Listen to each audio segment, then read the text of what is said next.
This podcast is a member of the Voices of Wrestling Podcasting Network. Visit voicesofwrestling.com to hear the rest of our great podcasts, as well as show reviews, columns, opinions, and updates across the world of wrestling. Robin McCarran. Pyro, Michael Cole. Oh my God, is that? Oh, it's the demon. The demon has returned. Oh. Jeff Hawkins. Choke slam, and that's it. There you go. You're listening to Shake Them Ropes with Robin McCarran and Jeff Hawkins.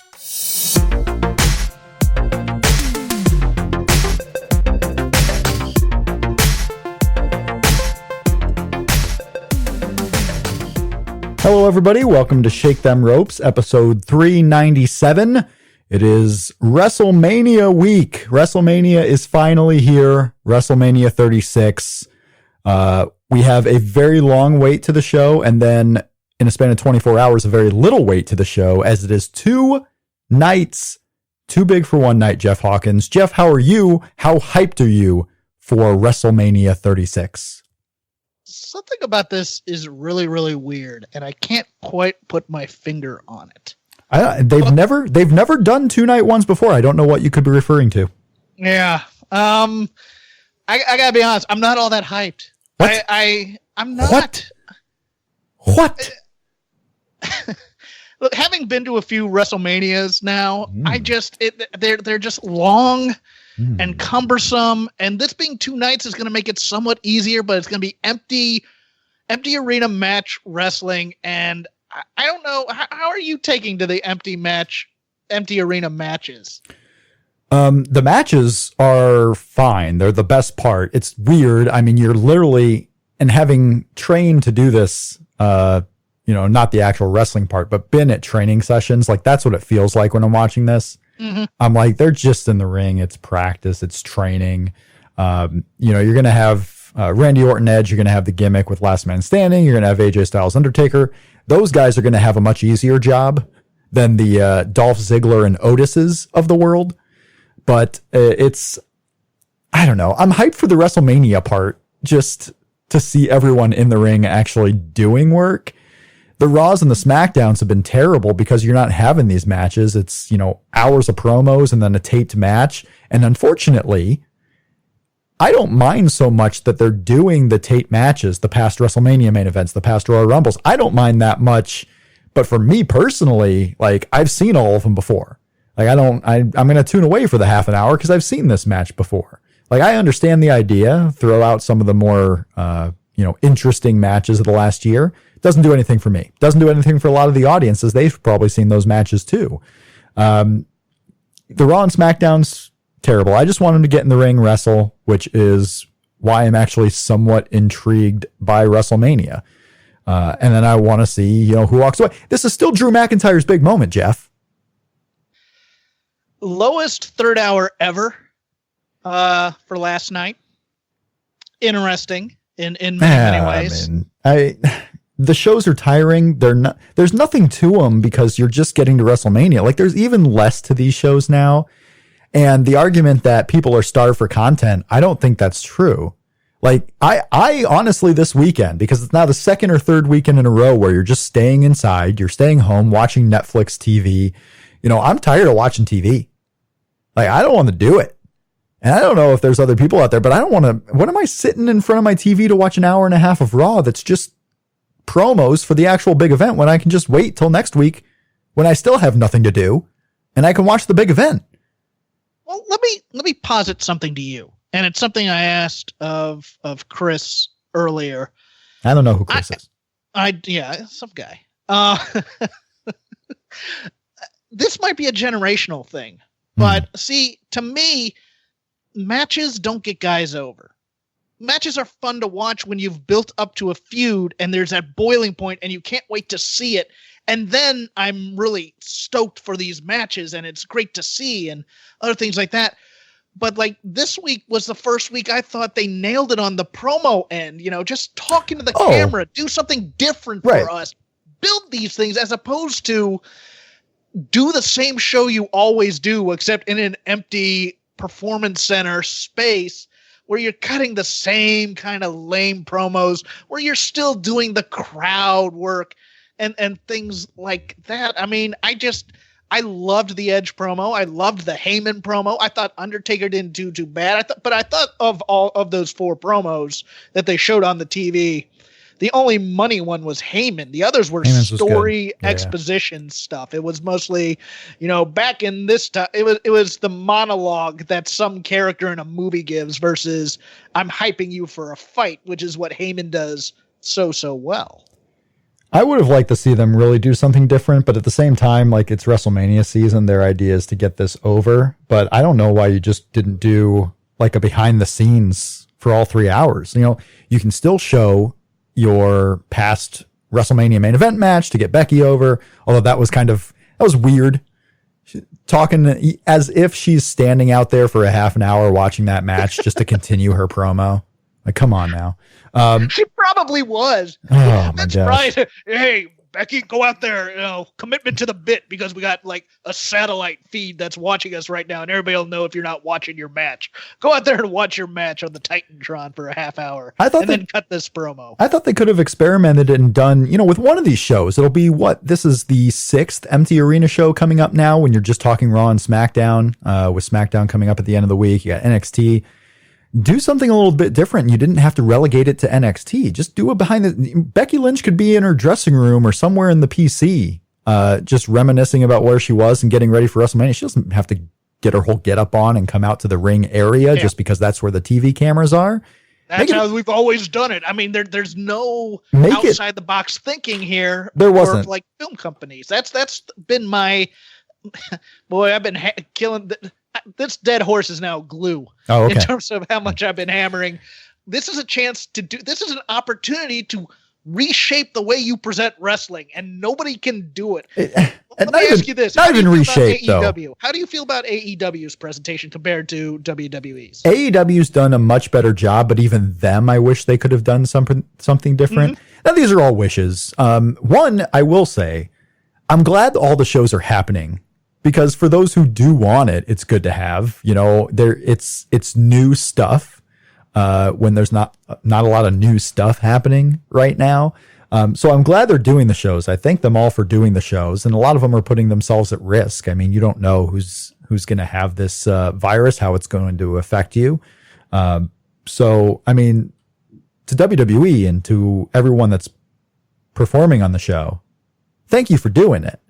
Mm-hmm. Did I enjoy them all the time? No, but thank you for doing it.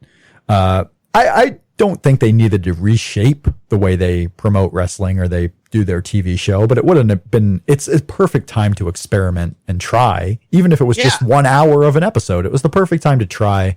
And I just feel like they were trying to put something out there for 3 hours.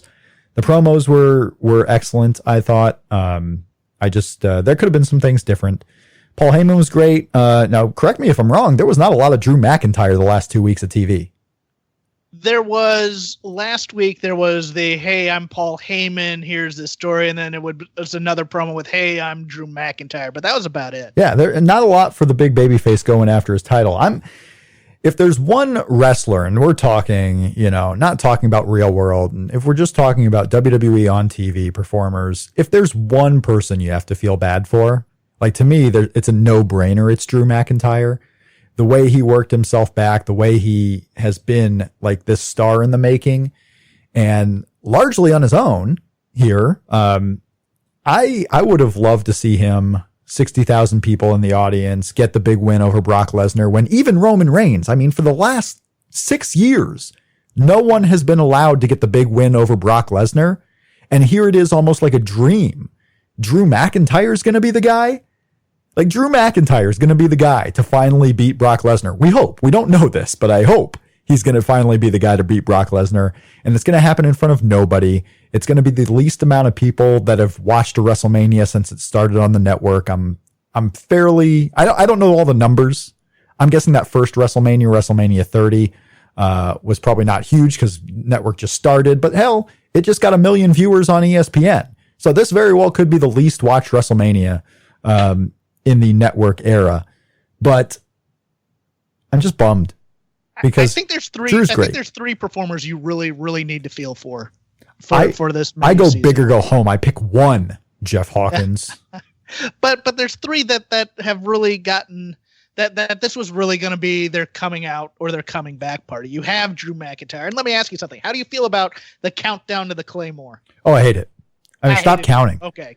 Just hit the Claymore. And if you want to get like fans buzzing, like you don't have to do the stupid count with your fingers. I mean, find something else. He was trying a little bit too much. The organic, audience backing of Drew McIntyre has been coming, shortly before the Royal Rumble, really picked up at the Royal Rumble. And the reactions he was getting in front of the crowds at Raw were great.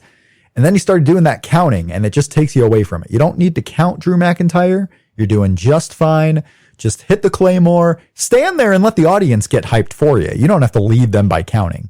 See, we hate it. But WWE, that kind of stuff works. The interactive part of the gimmick. I don't know if it works. But even Ryback, remember? Still do MVP's ballin' thing, which is the most ridiculous thing ever. It's not a countdown, though. You're not just counting 1, 2, 3. And I know the WWE audience loves to count. Believe me, I love the count. Sometimes the 3, sometimes the 10. Sometimes you try to get that 11 in there and it falls apart a little bit. But I don't know if you know the counting. Or Ryback's thing where he wasn't saying anything. He was just doing the elbow, getting ready for that clothesline, right? And the crowd got behind it. Like just something small like that where the crowd's getting amped up for him to hit this big move. I mean, not a 1, 2, 3, and then let's go. And also, if I'm the opponent and I'm starting to hear 1, 2, 3, I ain't turning backwards. I am going straight through that rope out of the ring. Yes, WWE wrestlers known for their logical decision making. I mean, for someone who has to be aware of their surroundings, they're really bad at it. Second of all, Shayna Baszler, you have to feel bad for. Because she was going to be the monster co-main event person. Maybe, I don't know. Maybe Rhea Ripley, maybe Shayna Baszler in terms of the women's division. Co-main event. Yeah. I mean, I'm hyped more for Rhea and Charlotte, to be honest, at this point. But the biting of the neck thing was a bad look, and then not really, Easy way to spread coronavirus, too. I do not suggest all you kids out there, all you longtime listeners of Shake Them Ropes, you've been with us for years, we're going on, what is it now, Jeff, 6 straight years of doing the show without a break? And I cannot believe this Shayna Baszler is out there just trying to spread coronavirus. She is one of the people that are making it bad for everyone else. And I feel bad for Edge. Because he came back to basically get that big Mania pop. Yeah. Well, at least he got it at the Rumble, right? He got the big moment that they'll show forever and ever. And, the match with Randy Orton is the match with Randy Orton. But it's not like he's done after this. So there's still time. But yeah, the first year of his comeback is effectively washed because it's not like we're going to get arena shows for, any time in the near future. So the first year of his run is effectively wasted in a wash. And I wonder if he's even going to go through it. Like, if you're not running house shows, you're just doing these. We may see Edge wrestle one more match after this year. And that may even be a surprise. Like, this might be it for the calendar year 2020 for Edge. Yeah. Or Orton takes him out at Mania and then they put him on the shelf for that one last match at the end of the year next year. Yeah, I mean, they very well could do it because I don't see the point in just having him on TV to kind of separate. Let him get another big pop when you start running crowds again. Okay, so let me put something to you since you're more excited about Mania than I am. Super hyped. All these set pieces that they've now filmed and are editing and putting in the can for your Funhouse match, your Boneyard match. These other things where you're going to use smoke and mirrors and camera angles and things you're going to do. Whoa! You're only smoke and mirrors. That song, infinitely better than Cody's current theme, by the way. You don't like Cody's theme? Oh, it's terrible. Okay. You can't sing along to it. There's no up. It's just always even. It's the stupidest entrance theme. It is so terrible. The Stardust theme better. The Smoke and Mirrors theme better. The, what was Legacy? The Legacy theme better. And Cody for the last year, I gotta say, this guy. How about Ted DiBiase Jr.'s theme? Ted DiBiase's theme, infinitely better. Infinitely better. Okay. This so Cody has terrible judgment. Can we talk about this for a moment? Oh, the neck tap? You want to talk neck tat? Because that would be like neck tat. fourth. That would be fourth on my list of bad judgments of Cody Rhodes. The theme music is one. Okay. The pushing this idea, like in the first month effectively of the company, like I'm going to lose this match and never get a title shot. Because that isn't, we're going to tell the fans that stipulations matter, because eventually he will get a title shot. So you're not telling the fans that stipulations matter. You're just closing too many doors early in the gate. Like Cody should be in the title picture at some point because he still gets massive reactions. They're avoiding the Dusty Rhodes booked himself into every big angle criticism. Well, you know what you do to avoid that? You avoid it. You just don't do it. You don't have, now you're booked into a corner here where I can never receive a title shot. And then what's the point of any of your matches? Because who's he even feuding with right now? Like, what's his feud right now? It's about to be the Murder Hawk. Lance Archer, right? Lance Archer. Yeah. Okay. All right. Another feud no one's going to give a shit about. All right. The MGF thing, no one gave a shit about. All right. Like it was, I mean, the angles leading up to it were all right. And then the very next night, he's just, he's got Jake the Snake, and Jake the Snake's going to get people excited. But are you hearing people talk about that big Cody Rhodes MGF feud? Like he's going to have to do these other things, and he's hold on. What are you calling him? MJF. Okay. It sounded like you were saying MGF, and I was like, who's MGF? MGF. I mean, it goes to my point. Who cares? Who cares about this guy? Right? And Cody didn't make anyone. Cody didn't do anything. Okay. The neck tattoo is number 3 on the list though. Said it might be number 4. It's moved up from 4 since you were building this list, huh? It's number 3 on the list. The neck tattoo is stupid. I mean, the only good decision he's made is he's got a lovely wife. Brandy Rhodes is excellent. Doing work in AEW, I'm sure, is great. Oh, and Matt Hardy being a main eventer. Why are you blaming him for that? It's Cody's fault. Is it? It's Cody's fault. Okay. It is Cody Runnels' fault. We could ask Mookie. I mean, go for it. Let's call him right now. In fact, I tried to call Jarrett. He didn't answer. Oh, really? Very upset. Not taking your calls anymore. I saw Gabe was on, but I didn't want to go there. No, Jeff Jarrett, I'm telling you what, ever since I refused his investment advice on Global Force Gold, he does not talk to me anymore. Okay. It's very upsetting. I mean, get a job with WWE. Stop talking to me. It's the way this world works. Any other former guests won't talk to you? I'm sure I can go through. I mean, not really searching out Tyrus at the moment. No, Todd Martin will talk to me occasionally. Todd Martin? Dylan Hales? Sure. Yeah. Let's see. Markia McCarty and Latoya Ferguson. Let's talk more Rusev. I mean, where the hell has Rusev been? Ugh. Okay, now let me finish my question here. Oh, what was your question? Yes. Yes. Cody.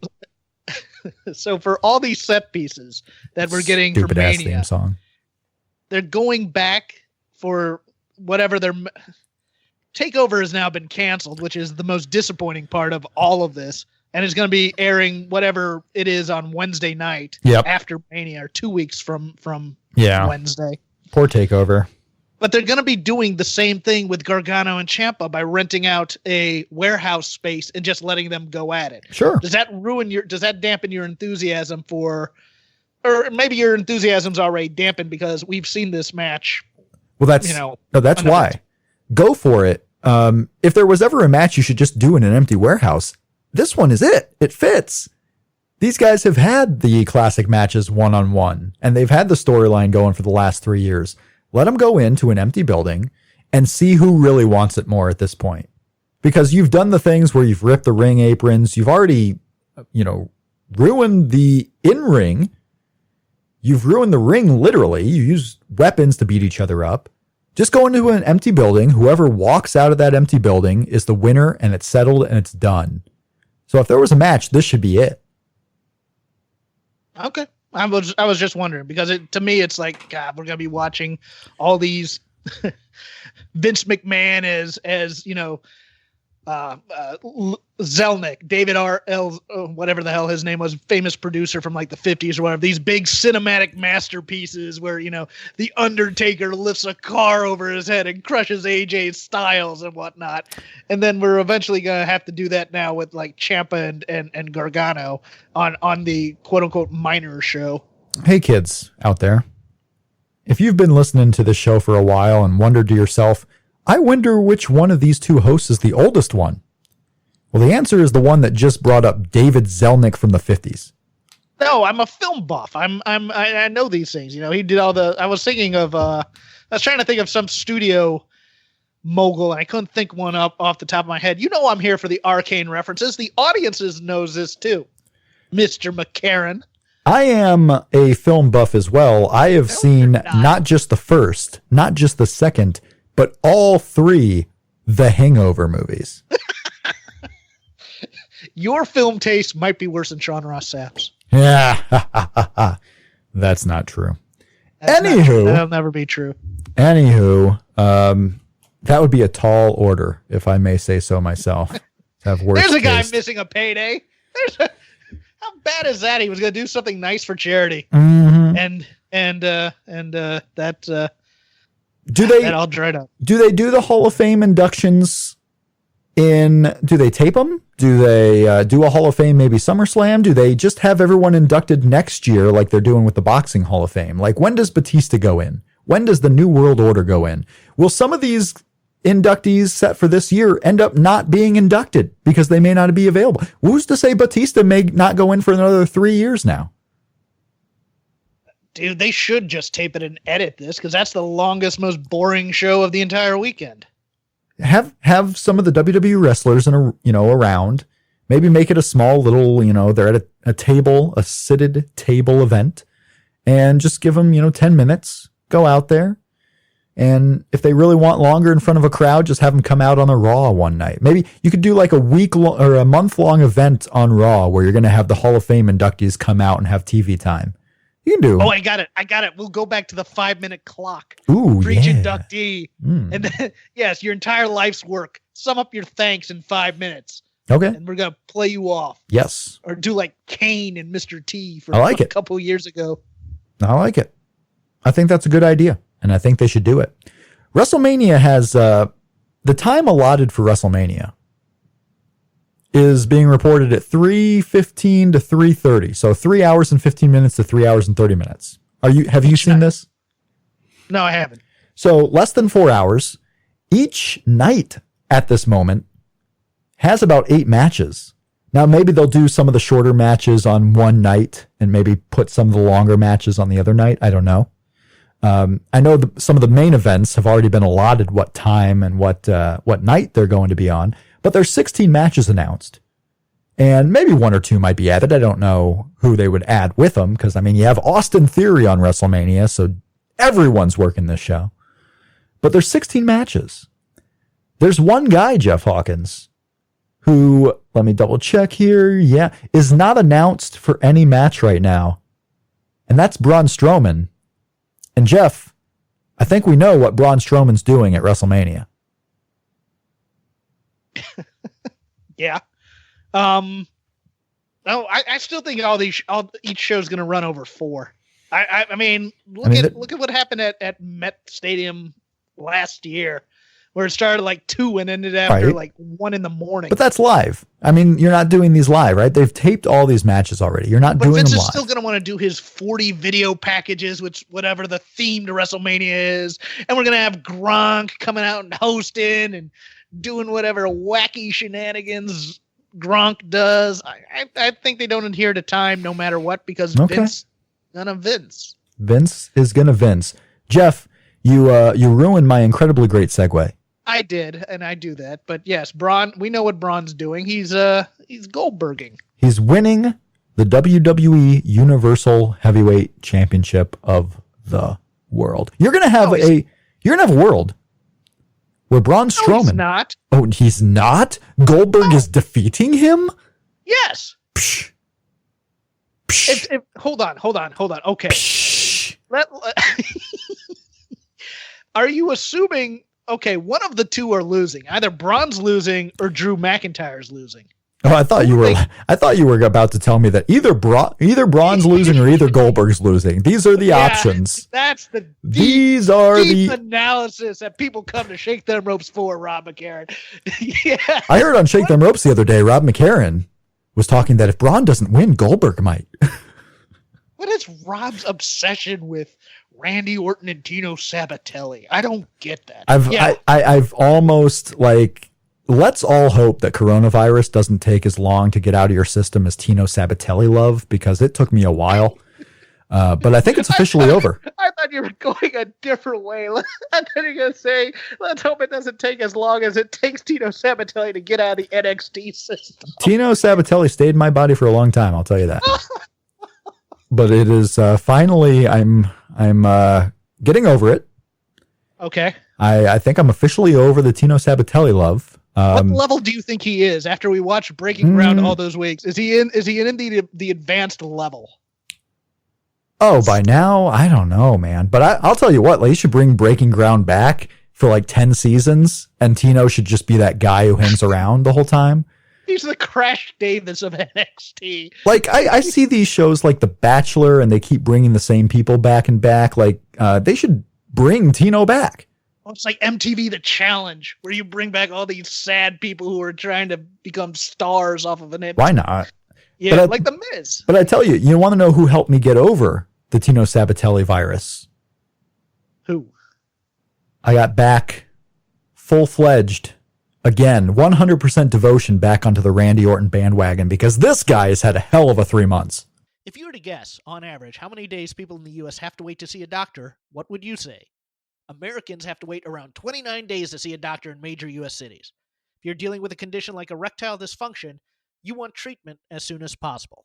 That's why our friends at Roman have spent years building a digital platform that can connect you with a doctor licensed in your state, all from the comfort of home. Roman makes it convenient to get the treatment you need on your schedule. Just grab your phone and computer, complete a free online visit, and you'll hear back from a U.S. licensed physician within 24 hours. And if the doctor decides that treatment is right for you, Roman's Pharmacy can ship your medication to you with free 2-day shipping. You also get free unlimited follow-ups with your doctor anytime you have questions or want to adjust your treatment plan. With Roman, there are no commitments, and you can cancel anytime. So if you're struggling with erectile dysfunction, go to getroman.com/VOW for a free online visit and free 2-day shipping. Once again, that's getroman.com/VOW for a free online visit and free 2-day shipping. And we thank Roman for their support. Randy Orton. I mean, the promo work, the just everything in building up this Edge program, even WrestleMania, like the night itself, the reunion with Rated RKO, the tease for it. Randy Orton is back. He's the best. He's going to make you forget that you ever thought someone else was better than him. Randy Orton is first ballot Hall of Famer. Should probably go into every other sports Hall of Fame. He's so good. Especially baseball. He should be A-Rod, right? Like after this is all over, just be an analyst on Fox. I mean, he's got the steroid past. That's the whole. He's got controversy. The best thing about all this quarantining stuff is no baseball. Ugh. Get out of here. To not have to care about games for 6 months, even though they were playing. Unreal. Now I don't have to care about it for 6 months, even though they're not playing. It's so great. Today should have been day 6 of the Major League Baseball season. Rest in peace, baseball. Today we should be talking Final Four and how Virginia defends its national championship. Oh, would we be now? Yeah, that's right. Yeah, we would be talking Final Four.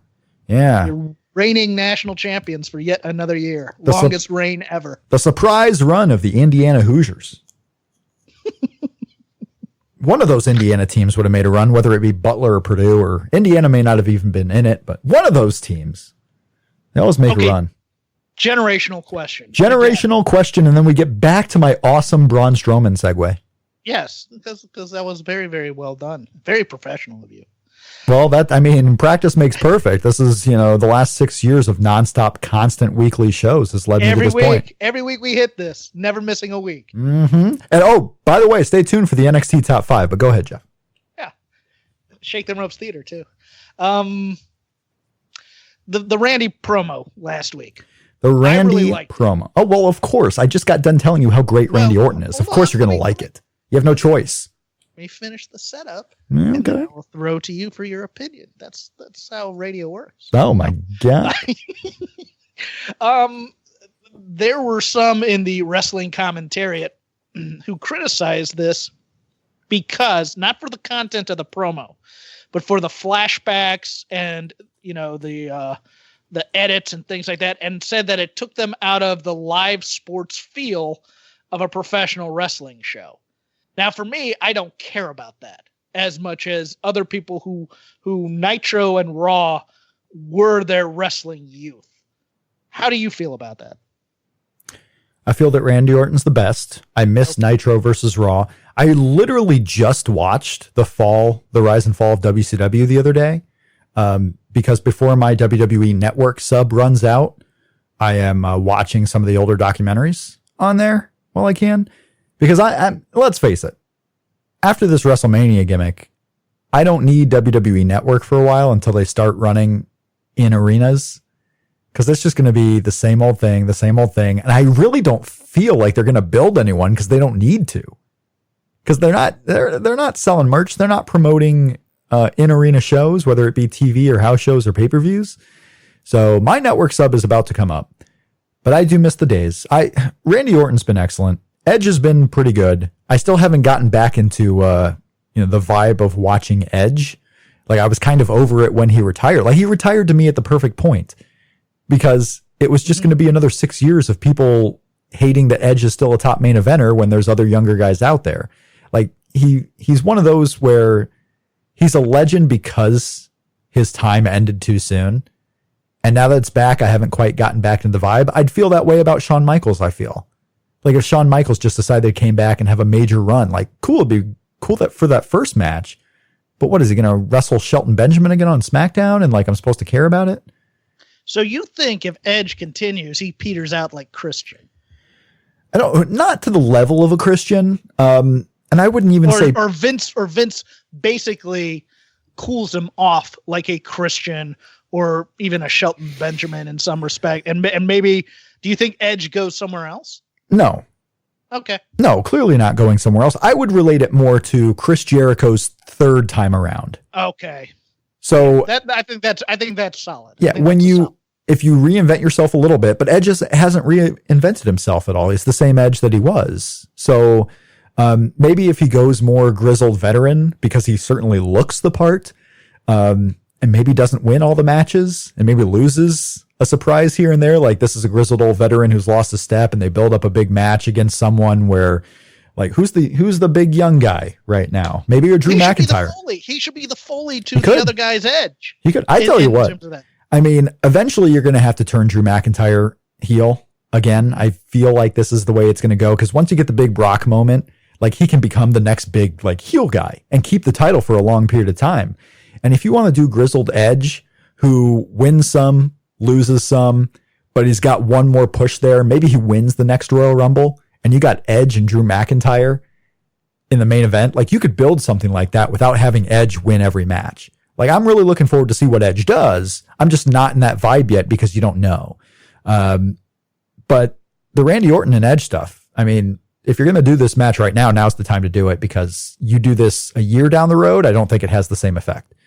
I will be really interested to see that one on TV.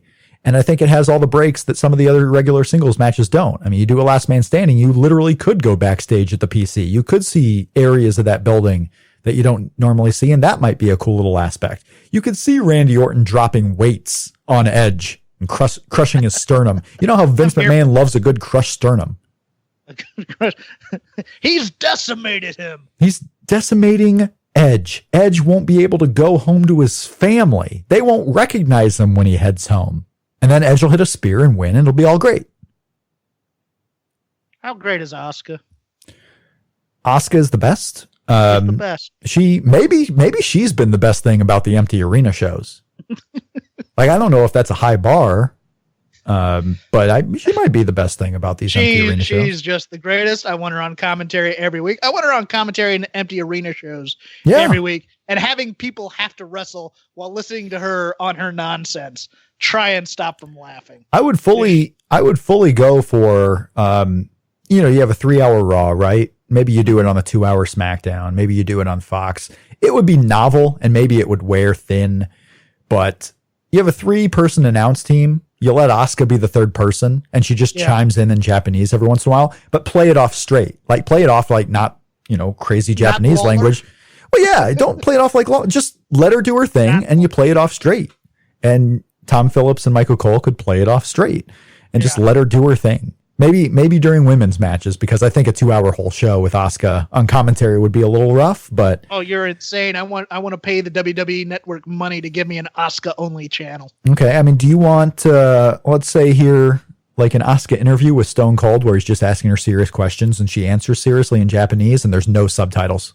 Yes, I will take that. Yeah. Just listen to the show. That would be Stone Cold's best work. Yeah, I'm sure. I mean, I thought the Steve Austin Bret Hart one was terrible. Oh, Did you watch that one? No. Oh, okay. Well, I'm not gonna. I watched clips of it though. Okay. And it was enough for me to go that Bret Hart's only interested in Bret Hart. Yeah. I mean, he trashed Dean Malenko. Get the F out of here, Bret Hart. Bret Hart's interesting because the more and more you see him on TV, and maybe some of us have realized this a while ago and maybe realized it before any of the controversy, but I mean, it's totally one-sided. It's totally coming not just from his perspective, but from his very, very narrow, self-absorbed perspective. Mm-hmm. Yeah. This guy was out there I think it was Bret wacky. Hart was the greatest wrestler to ever live, says Bret Hart. Greatest wrestler of all time. There were specific instances, and I can't recall them at this moment, but there were specific instances in his interview where I just thought it was laughable. Just laughable at times. Kind of the way I thought about Brody Lee. We watch Wrestling with Shadows, and it'll open your eyes to just how arrogant he is. Oh, sure. Have you listened to Brody Lee did an interview with Chris Jericho? Mm-hmm. Did you listen to this one? Yes. I thought Brody Lee was a little bit too self-praising in that one at times. Like, I don't remember all these events where he was coming out in multi-mans and he was the one getting all of the loud chants. I don't remember all these times. Like, I love Brody Lee. I think he's great, and I think he was underutilized, and he had some fantastic moments. But there were times in this where I'm like, were you just listening for the chants and thinking they were much bigger than they were? Because people were not clamoring for Brody Lee as much as as much as he's liking to retell. But otherwise, it was interesting. There was that remember when Orton was a member of the Wyatt family? Oh, yeah. And Luke Harper kind of got thrown in there, and he was really the one stealing the show. And I remember that. But other than that, you're right. Yeah. Yeah. And I was there for his match in Cleveland against Dolph Ziggler. That was a fun one where he won the Intercontinental title. There was some good stuff in there. The interview is worth a listen. I just thought he was misremembering some of the reactions sometimes. I think we should probably go through this WrestleMania because it's a 16-match show, Jeff, and I have plans in May. So we should probably go ahead and run down this card, starting with... Wait, hold on. Are your plans double or nothing? Because I might meet you there. Well, first of all, it ain't happening. I hope you don't have tickets. Not. It's not happening in Las Vegas. You're not going to see Double or Nothing. I hate to break it to you. But yeah, that is a pipe dream. I think May is a little, I would have said 3 weeks ago that May would have been the perfect time to start thinking about things ramping up again. And maybe some of the sports will start to come back with no fans, but you're not going to get fans in arenas for several months. Rob, this is the WrestleMania so big it has to happen on 2 nights. I mean, I'll say it right now. I don't know if you're going to get a WWE show in front of a full-size crowd. Like maybe they start running smaller crowds just to have people in the building, and to put it in perspective, you can do smaller gatherings. I don't think you're going to get WWE events in front of a big crowd until Royal Rumble at the earliest. I will say SummerSlam. I'll be optimistic. To me, that's still too early because we're going to be, if all goes well, at least in this country right here, if all goes well, you are going to be seeing a little downturn around July, August, right? You start letting people into events, everyone's going to be talking about a second wave, and you have to prevent a second wave. And that's going to be right in the second wave time. You are not going to be having major events. I don't think it's because of anything a government does. I think Vince is going to find a place that'll let him put a show on. Okay, well, that's the other option. Get people there. It's going to be overseas, though. It won't be here. Like international waters. Okay, that's just what he needs. If he wants to do a cruise ship event, if he wants to do England, maybe they're doing better than us. If he wants to do China, and maybe they're doing better than us. If he wants to do Saudi Arabia, maybe. Oh, there's another one. Saudi Arabia will be happy to do one for him. And that might be the next show that actually has a crowd. A Saudi Arabia event might be, but you're not going to see something in the United States or Canada this calendar year. I really don't believe it. I think Royal Rumble is your hope that you can get an audience full of people. And even then you might have to be a little cautious and do it in a smaller arena and not an open air, stadium with 60,000 people. Yeah, I agree. So you gonna join us while. for a post show on Saturday night? Come on. I mean, possibly. Good. Possibly. I mean, people might cancel all their subscriptions to the Patreon hearing me back. I don't know. I don't know how the crowd will react here. Patreon's dead, my friend. I mean, I don't know what I'm talking about back. Like I've been here the whole time. Anyway, let's go through WrestleMania 36. 36 for how many matches there are on this show. We start off with, I believe, one of your main events, Jeff. It is Otis versus Dolph Ziggler with Mandy Rose in Dolph Ziggler's corner. This is a singles match. One fall to a finish, 60-minute time limit. Jeff, what do you got? 60-minute time limit. Could go all 60. I think Otis wins this, but I could also see there's so many possibilities here because it just depends on is Mandy turning heel finally and going with Dolph. There's one possibility here. This is the George the Animal Steel story. I think Otis wins and gets respect after Dolph shoves Mandy or yells at her or something like that, and we get the feel good moment. This is, you're a little older, so you equate it to George the Animal Steel. I'm going to equate this, while it's not the most similar story by any means, we're going to get this at WrestleMania. It is Chris Jericho Christian from WrestleMania 20, where Mandy is going to accept a babyface turn. She's going to slap the shit out of Dolph. She's got to end the night with Otis. It's got to happen. Empty arena show. Give the people something cool. Let her go with Otis. You know what? I think they may swerve us all and just have her go with Tucker? Sonya Deville. Oh, well, you could just have her go with both of you. No, see her going with Tucker though.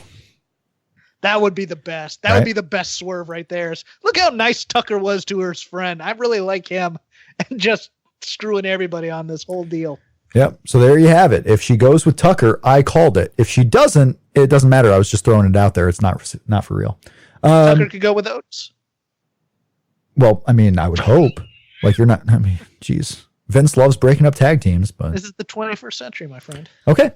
Kabuki Warriors, Asuka and Kairi Sane versus Alexa Bliss and Nikki Cross. This match features two of the top 5 performers in all of WWE. I'll let you make up your mind on which two those are. This is for the Women's Tag Team Championships. Jeff, is anyone ready for Asuka? Oh, I'm always ready for Asuka. Don't make it creepy. Come on now. I'm not making it creepy. I'm just saying I like Asuka. Give me a break here. God. Okay. I'm just happy Beth Phoenix and Natty aren't in this match. I don't think either one of them are on the show, are they? No, but they were supposed to originally be in this match. Oh, okay. All right. Were they really? I think they're going to play up I think, man, I love Rubberface. You know me. And I think they love this Nikki and Alexa Bliss team. And I think the Kabuki Warriors have had a hell of a run, but I think they're taking the belts off of them. I see a lot of title changes on the WrestleManias, to be honest here. Another title match that we have, and maybe top 3 most looking forward to this match here. Sami Zayn, Daniel Bryan. We're going to see what Sami Zayn has, because this is his first real match like this for a year. My instincts say that Drew Gulak turns on Daniel Bryan here and screws him out of the title. Okay. I don't want it to happen because I think they're a great team, and I love everything about Daniel Bryan's fantasy booking.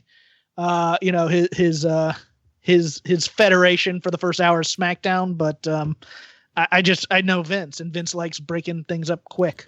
So breaking things up, but you could also play it off Drew Gulak was scouting Daniel Bryan right in front of him. Sami Zayn went all out, and plot holes. One of your weaknesses is you trust people too much. Boom. You trust people too much. Plot holes be damned. Sami Zayn wasn't even the Intercontinental Champion really when Drew Gulak and Daniel Bryan started this stuff, but I'm really interested to see what Sami Zayn does in the ring against Daniel Bryan. Yeah. Like, this could have been, in front of people, in front of a crowd. This might have been your WrestleMania show stealer right here. Dude, I just watched Sammy and Nakamura last night from Dallas. That's right. Yeah. And my God, the heat on that match was, this was crazy. This might have stolen WrestleMania from the rest of this show, and people be booing the entire night. Well, I just think it's a really good indicator of where Sami Zayn's at because, like I said, he hasn't really worked matches in a year, maybe over a year like this. Yeah. He's had one match since August, and that was that 6-man where he won the Intercontinental title. Not even 6-man, but handicap match. Like, he doesn't wrestle. So seeing him in the ring again against Daniel Bryan, we're going to really see where he's at. Elias versus King Corbin is a match that is happening on one of these shows. Edge versus Randy Orton. Last man standing, Jeff. We've talked about this one a little bit. I'm not done laughing about Elias and Baron Corbin. All right, continue. King Corbin. You may continue. Corbin. Mm-hmm. Oh. You make it. The man who defeated Kurt Angle out of wrestling. I think a song will be sung and Corbin's going to win this. The man who defeated Bull James out of wrestling. Although Austin Aries beat him on that Dallas show. I had forgotten all about that. Austin Aries beat Corbin? Yeah. Really? Yeah. When was this? This was TakeOver Dallas, and then Corbin got his main roster debut in the Battle Royal the next night. I don't remember any of that. Yeah, I almost forgot all of it too.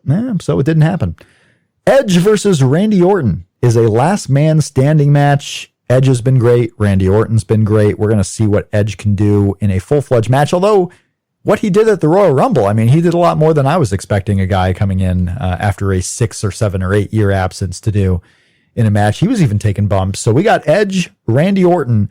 This one's going to be one of your longer matches, I believe, of both nights even. I think it's going 25-30. We'll see what they do with their limitations of, not having people in the building. I think you have to have Edge win at this point, but anything goes in these types of matches. Brock Lesnar lost his big return to John Cena just to kind of remind Brock Lesnar who was in charge, right? That didn't go over super well. Edge is back. Randy Orton's back. I would love to see a Randy Orton victory. Randy Orton versus Drew McIntyre, I think, is where you go after this, and Randy Orton's great, but I think Edge, after this much, has to come back, get the victory. Jeff, what do you got? Disagree, because I think they want Edge to get the pop and to have that as a moment that they can play forever. So I think Randy Orton gets the victory here, and they save a victory over Orton for later. Okay, maybe when Orton is the champion, Edge wins the Rumble, and you got Randy Orton and Edge at next year's WrestleMania in front of at least 3,000 fans. Oh, that's in Los Angeles, too. I'm not going to that. Go ahead. Yeah. Okay. Aleister Black, Bob Lashley with Lana. They're Lashley still together. On the card? I thought he was pulled. Oh, maybe not. All these guys are not on the card. I don't know what's going on here. Where are you reading from? Wikipedia. That's right. Because Miz and Morrison are still listed here, and Miz isn't wrestling, right? Well, I don't know if we want to give all this. These aren't really spoilers, right? They've been out there. Who knows what they're going to do? Aleister Black versus Aleister Black. To be announced. This could be like a squash match at WrestleMania. Like, he might just face one of these NXT guys. This could be SD Jones versus King Kong Bundy. I don't even know. WrestleMania 1. I don't even know who else he got. Like, is Cedric Alexander there? Maybe. Aleister Black, Cedric, possibly. Who's a flaky heel who could come out that's on the main Gallagher. roster? Who? Gallagher. Aleister Gallagher's Black. not a heel anymore. Jack. Oh, is he not? No. Babyface, I think. God. No, they could have like but I meant a main roster heel who they rarely use except to get beat. Heath Slater comes out, gets kicked in the face. Next thing you're going to tell me is Brian Kendrick is a heel again. I haven't been watching 205. So I haven't watched 205 live for, how many shows have I missed? Let's see here. 3.5 years worth? Anywho, the Street Profits, Angelo Dawkins and Montez Ford. Montez Ford hopefully can get back in the ring. That was a hell of a bump last night. You missed your own bit on that. It's Montez Ford. The guy who's not Montez Ford. Montez Ford and the Street Profit, who is not Montez Ford. Correct. Going up against Austin Theory and Angel Garza with Zelina Vega. Angel Garza, by the way. Mm-hmm. I love Andrade. Andrade should be pushed. Angel Garza's the guy. Like, yeah. I feel like Angel Garza's the guy that they've been trying to get ever since Alberto Del Rio was the guy they were trying to get. Like, Angel Garza has it all. I think Austin Theory is talented as hell too, and they're just going to keep on beating him until he doesn't matter anymore, and that's what's going to happen here. I tell you what, all these people that are talking like Austin Theory looks so much like John Cena, like he's the next John Cena. They're going to love him. He's 22. Look at him. He looks like he could be the next guy. First of all, shouldn't have debuted with the beard. Cut that beard off. Looks stupid. It's terrible. I don't think he look like John Cena. I don't think he's the guy. Well, Darren Young looked like John Cena. Yeah. That's what I just said. Right, but they were first cousins, so I mean, it's not a total surprise. Don't look that up, anyone. I think Austin Theory and Angel Garza win the titles here, just because. Why not? Why not bring in Raul Mendoza? You just kidnapped him. Well, it doesn't matter, okay? No. Here's another Latino person. Let's put him in the Latino. No, Jeff. Pretty much. Austin That's what they do. Angel Garza can be friends with other people. Okay. Jeez. Zelina Vega is a wonderful businesswoman. She's not going to narrow her scope just to Latinos. She's going to try to find all the top young talents. And let's face it, her group so far has been phenomenal. Look, Rob McCarran is now reporting that Kona Reeves will be part of Zelina Vega's stable. Oh no, Kona Reeves can go like in quarantine forever. Kona Reeves is useless. It's terrible. Focata. That's what I call him. I mean, who was the last guy? Let's see. I've had a pretty good track record here of calling out those with no talent who aren't going to last very long. You got when I railed against Aleister Black, when I railed against the Usos. Mm-hmm. I mean, batting 1,000. Kona Reeves, nobody. Get out of my TV. The New Day and the Usos going for the tag team titles against John Morrison and TBA. Jeff Hawkins, is this going to remain a tag team title match?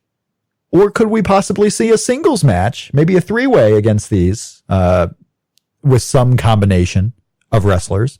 A lot of rumors that it's not going to end up a tag title match. What do you have here? I think it's a three-way for the titles. I do. I think you get a representative for each team, and you do it that way. Okay. I mean, ladder match. I think they probably. Oh God, who do they put this belts on? Do they put them on anybody else, or do they keep them on Morrison and Miz? I think they like Morrison and Miz, but they're mad at Miz.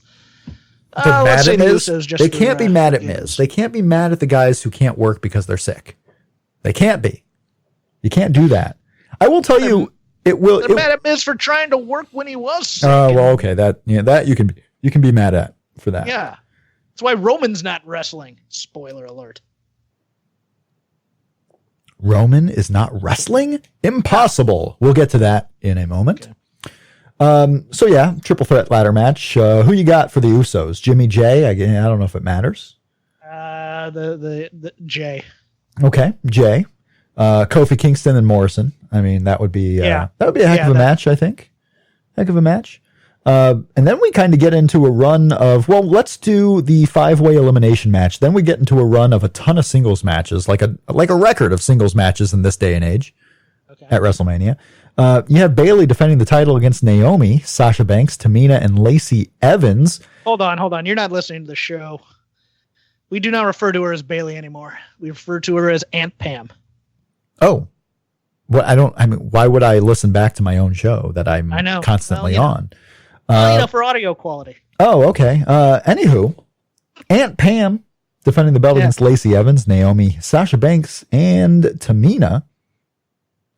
This match is all about Bayley and Sasha Banks, which is crazy to think because Lacey Evans just a few months ago was like going to be the hot new thing, was going to be the next Charlotte, where she was just on top of everything. She was just going to be the big star on the brand. Everybody except Tamina in this match was going to be the next big thing because they were pushing Naomi as getting a title match in Tampa because they love doing that crap in Florida all the time. Right. This is time to push Naomi. They did when I was in Orlando too. Yep. Yeah. It was so. This thing has been so weird because. And Carmella was even in there for a while. And why they didn't put Carmella in there for Dana Brooke, who knows? But who knows? Yeah. But I mean, so yes, I feel like though this match is only about Sasha and Bayley. One of them has to win, and I think it's going to be Sasha. And then you start doing Sasha Bayley, you break down the friendship again, and you can have a Sasha Banks run against like a Lacey Evans, against a Naomi for a while until, a SummerSlam or whenever they deem the next big show is for Bayley and Sasha Banks. What's going to be interesting is just how they keep getting Tamina out of this match, because she should not be in it.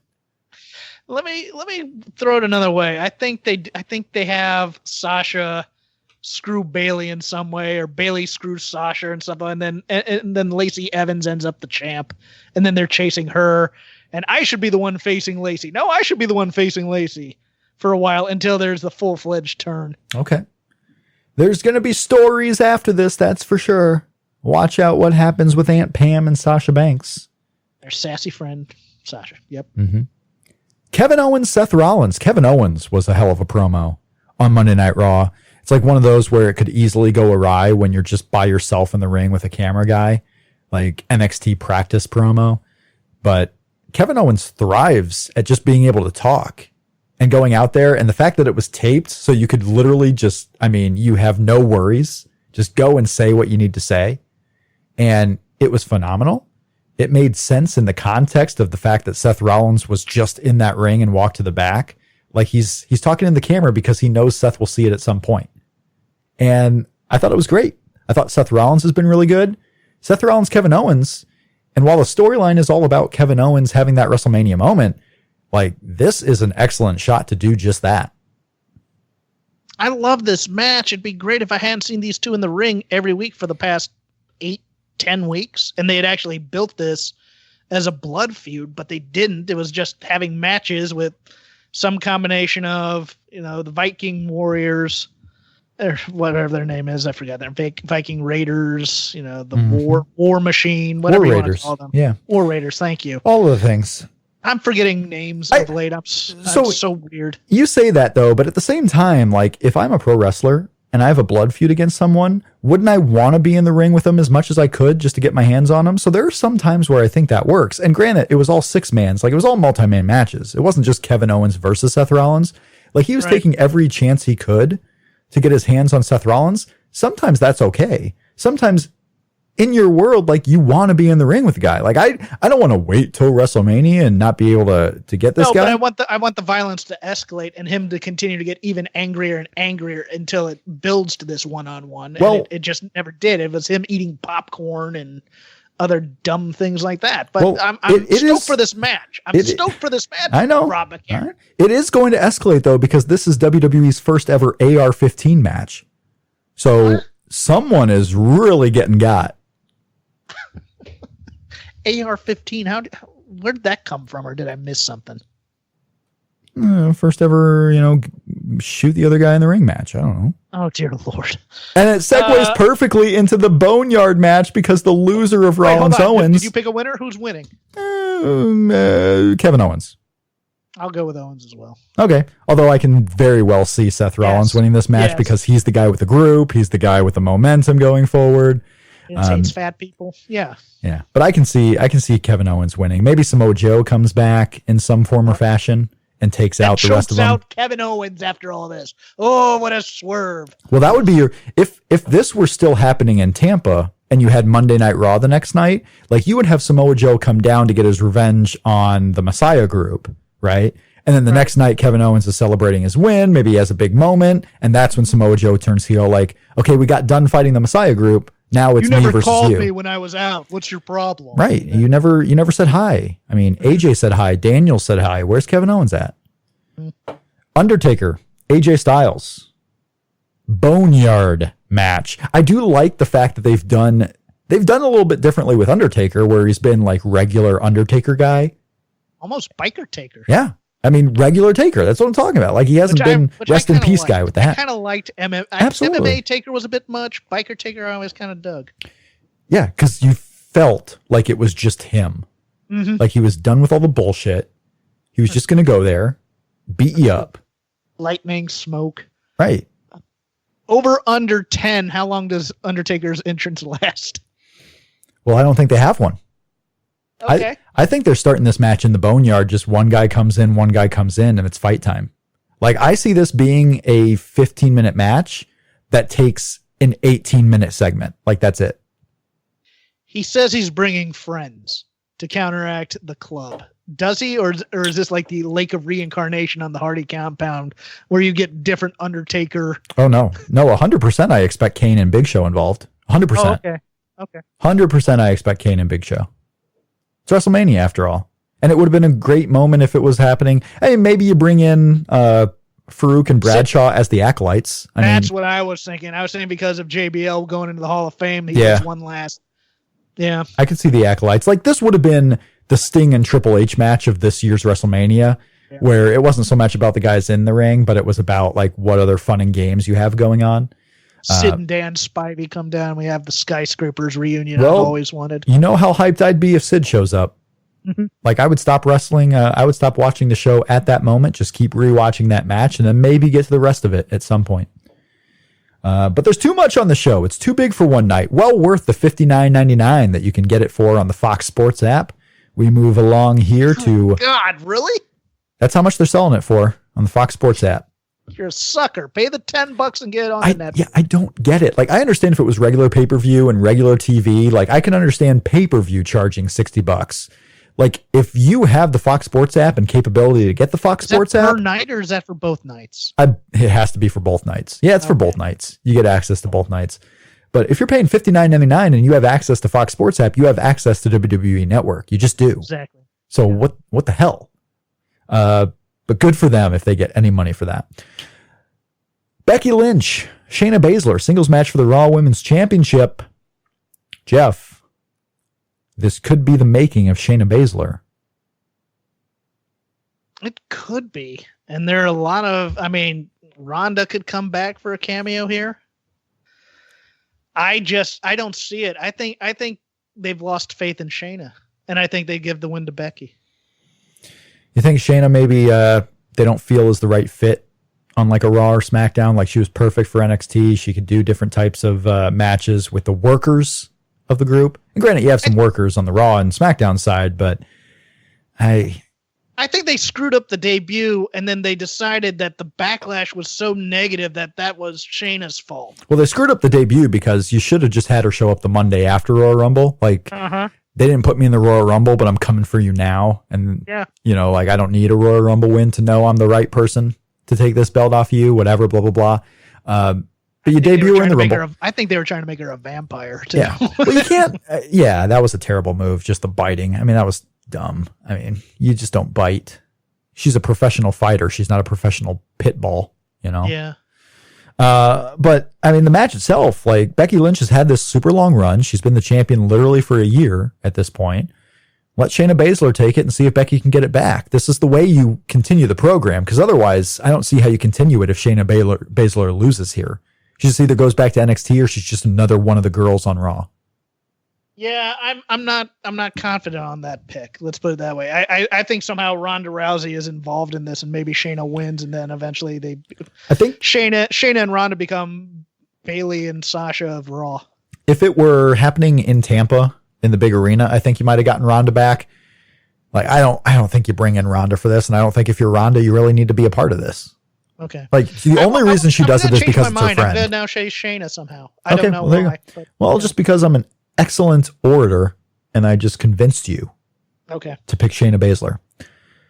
John Cena versus The Fiend, Firefly Funhouse. So this match won't be in the ring, right? This is going to be backstage in the little Firefly area. They're going to make this a little Pee-wee's Playhouse type deal. And it'll be John Cena, Bray Wyatt just goofing off. But I ask you, before we get into like the match, who you think is going to win, what do you expect out of a Firefly Funhouse? John Cena's not working in front of the crowd here. It's amazing he's still working at all at this WrestleMania. Is he obligated? Like, do you feel he's going to feel himself obligated to work either another WrestleMania or another pay-per-view event when he may not have otherwise done so?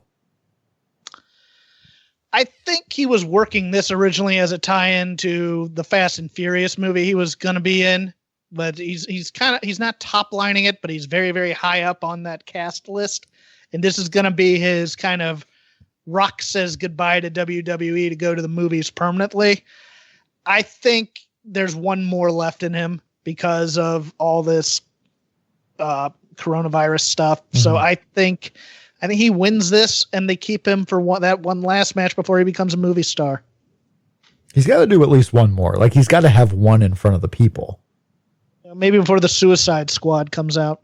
Yeah, he's just he's in that a lot. Go ahead. Suicide Squad. That Suicide Squad's not supposed to be like a sequel, right? Like, it's just they're doing it again.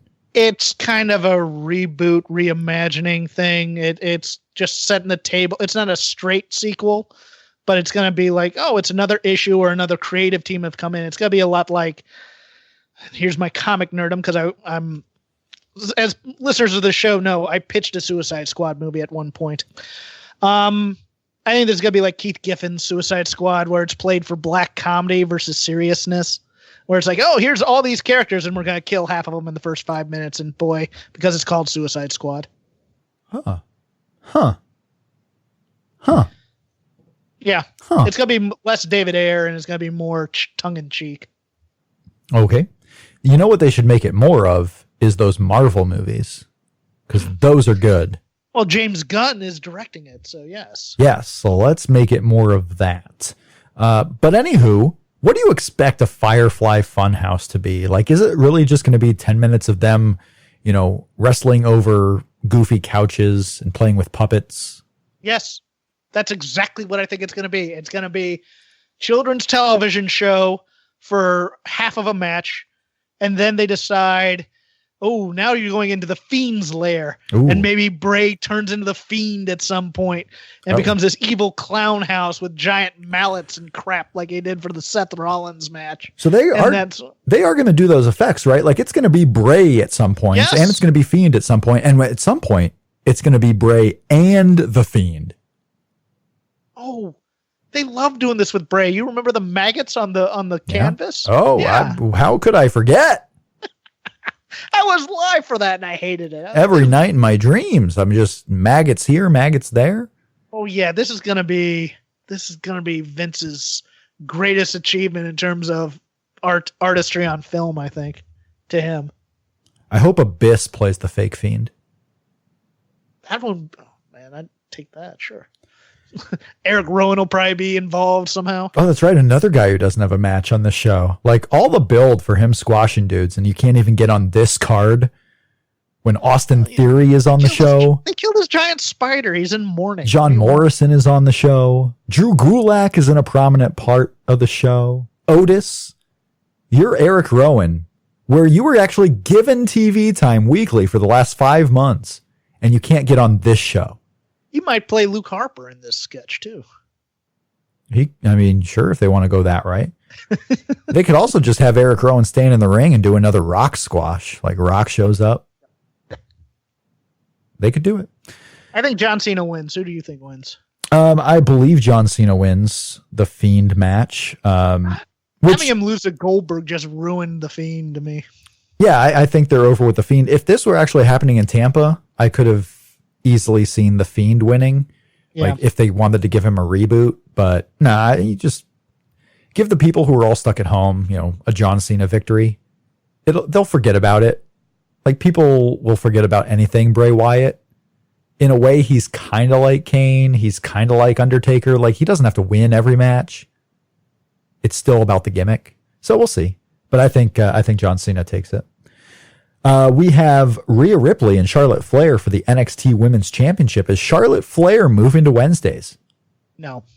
They're going to put this over as a huge win for Rhea and hopefully make a star on NXT. That's what they're hoping for. What would this be for Charlotte? How many title reigns does she have? Because what I've been saying for 3 years. And I agree with you. I agree with you on this. This is the plan. Eventually, this will be the gimmick where she is going to be they got to give her the belt then. They got to give her the NXT title. She's going to be a short reign, but I think, they're doing it. I mean, she's only 33, so I mean, she's got time, but let's see if has she passed 10 yet. And they would absolutely count the NXT title as a world title. They would absolutely count it. So let's see, WWE, she's been the NXT champion 1 time, ding, that's 1. She's been the Divas champion 1 time, ding, that's 2. Raw Women's champion 4 times, that's 6. SmackDown Women's champion 5 times, that's 11.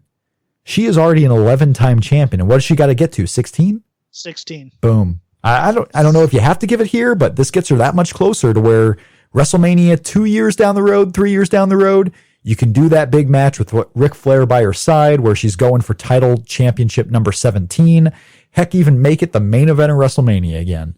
But if you want to get her there quick, then you probably give her the title here. And then she'll lose it down the road, move back to Raw, do whatever she needs to do. I don't know, though. I mean, they put so much into this Rhea Ripley being the next big thing. Yeah. And she can have a 3-month feud with Charlotte where she eventually wins the title, and that gets the belt off Charlotte, and she loses, she goes on to SmackDown or Raw and wins that title again for number 13. Like my idea was this. Like, I like your idea a lot here. Yeah. But you have Charlotte top line in NXT TakeOver because she never did that. Oh, yeah. Okay. And then you have that kind of NXT audience there to really make it hot. And I kind of like the idea of that. Yeah. And then Rhea beats her there. Okay. Will we see another takeover on a Wednesday night? Will they brand, because you can't do the takeovers in the arena right now, could they brand another one of these Wednesday night NXT shows as an NXT takeover? Well, that's what this Mania one's going to be in 2 weeks, I think. Are they actually branding it as takeover, though? I think they will. Okay, there you go. Well, there you go. Then I guess the answer to that question is yes. We have 2 main events, the 2 title matches, Jeff Hawkins. We'll start with Goldberg versus Roman Reigns. That's what's being advertised. We're probably going to get a change to that on SmackDown this week. We've talked about how this man doesn't have a match. Braun Strowman, I think they held him back for this reason. Goldberg versus Roman Reigns, it's going to be much like WrestleMania 31, was it? 32? Where we're going to see the 2 men enter and 1 other man leave. Braun Strowman will walk out your SmackDown champion. I've thought about it over this hour, and I think you're right. I think Braun Strowman, and then they do Braun and Roman, and maybe even a heel Roman. Heel Roman, or you could do a heel Braun, just get him back to the kick-ass guy. Yeah. Not finished with you. I really want this to happen because I think it would be so cool. I think if there were fans in that building, they would have exploded about this. And I think it'll get a good online reaction. Braun Strowman's not done with Roman Reigns. He's never going to be done with Roman Reigns. I really want Braun just to take Roman Reigns out on SmackDown, hit him with the I'm not done with you yet line. And you got Braun and Goldberg, and you got heel Braun, babyface Goldberg. Braun just kicks his ass. And you have heel Braun, babyface Drew McIntyre on Raw. And you have something hot on SmackDown. You can do Braun and Roman Reigns again. Just don't make it goofy. You don't need the trash cans and the ambulances and all that. But I think it'd be pretty cool. And you can have Braun Strowman dominate, who is this? Like the Chad Gables of the world and the Apollo Cruzes of the world. Just take them all out. Hell, take out King Corbin while you're at it. But yeah, I think his next feud is going to be Sheamus. Okay, it could be Sheamus. Well, then you can't really do, heel Braun Strowman at this point. You can do babyface, though. I mean, hell, you're not going to have a crowd in the audience to boo or cheer. Because there's no way Goldberg's sticking around for whenever Roman can do the big match. So, well, no, what's Goldberg going to do? Is he going to keep doing these empty arena shows? No, the guy wants to go home and stop with all this. Yeah. And hell, after WrestleMania, we may not have WWE for a bit. They may actually go on hiatus. So you don't know what's going to happen. Oh, you are such a comedic genius.